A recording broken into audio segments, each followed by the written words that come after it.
नव्या ने भले ही रोहन का कॉन्फिडेंस बढ़ा दिया था, लेकिन अब भी रोहन के मन में कुछ डाउट्स थे। मैंने इतने सालों से एक्टिंग नहीं की है। उस दिन भी कैमरे को देखकर मैं इतना घबरा गया था। पता नहीं मैं फिर से अपने काम से लोगों के दिलों में जगह बना पाऊंगा या नहीं। रोहन ने दबी हुई आवाज में कहा, ये वक्त खुद पर डाउट करने का नहीं, खुद को प्रूव करने का है। उन लोगों का मुंह बंद करने का है जिन्हें लगता है कि अब तुम कुछ नहीं कर सकते। नव्या ने उसे मोटिवेट करते हुए कहा, I know, I won't let my fans and you down, promise. Rohan से बात करने के बाद नव्या अपने कैबिन की तरफ बढ़ने लगी। उसे अब रोहन के लिए प्रॉपर प्लान बनाना था, लेकिन जैसे ही उसने कैबिन के अंदर कदम रखा, किसी और शख्स को वहां बैठा देखकर वो हैरान रह गई। What are you doing here? नव्या ने कहा। उसकी आवाज सुनकर विशाल ने अपनी नजरें ऊपर की और बड़ी एक्साइटमेंट से कहा, Oh hi, finally got to see you after a long time. नव्या पहले भी विशाल से मिल चुकी थी, लेकिन उसे समझ नहीं आ रहा था कि विशाल वहां क्या कर रहा था। See you? Seriously? तुम मेरे ऑफिस में क्या कर रहे हो? नव्या ने सख्त आवाज में पूछा। उसकी रूडनेस देखकर विशाल को हंसी आ गई। उसने नव्या को चिढ़ाते हुए कहा, I was missing you. पर तुम हर वक्त इतने गुस्से में क्यों रहती हो? तुम्हें मिस कर रहा था इसलिए ऑफिस आ गया। Didn't you miss me too? इतना कहकर विशाल अपनी जगह से उठकर खड़ा हुआ और धीरे धीरे नव्या के पास आने लगा। नव्या ने तुरंत अपने कदम पीछे लिए और चिल्लाते हुए कहा, Shut up!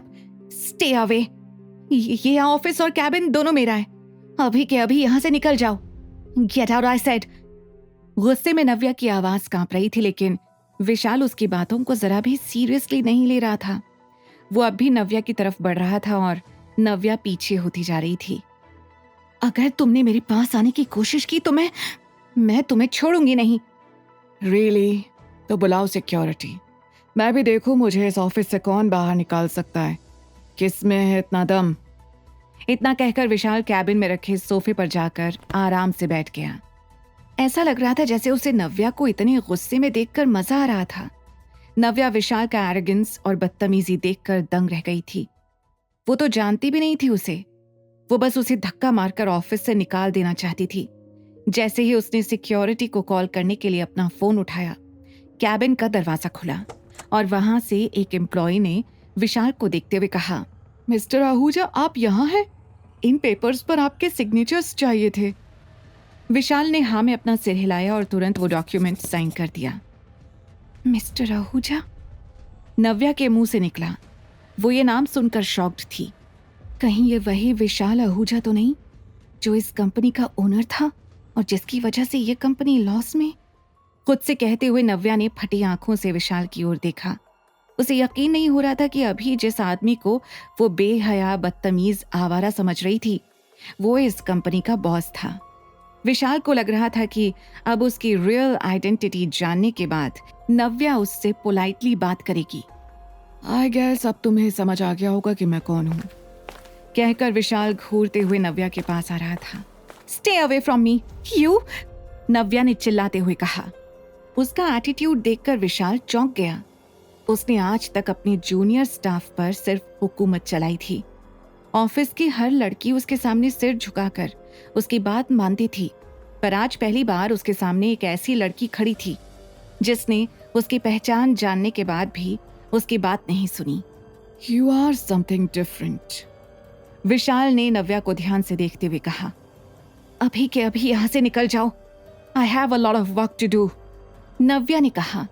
नव्या की इस बात से विशाल के अहम को बहुत ठेस पहुंची।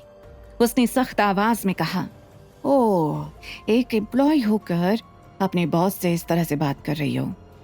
अगर तुमने अपना एटीट्यूड नहीं बदला तो soon you will be laid off. जिस नौकरी के दम पर तुम इतना उछल रही हो वो निकल जाएगी हाथ से। हाँ, मेरे एटीट्यूड पर कमेंट करने से पहले तुम अपने आप को देखो। बॉस बनने जैसा कुछ भी नहीं है तुम्हारे अंदर। एक एम्प्लॉय काम करना चाहता है, एक बॉस होने के नाते तो आपको खुश होना चाहिए। पर नव्या ने भी उसे उल्टा जवाब दिया। विशाल गुस्से से तमतमा उठा था।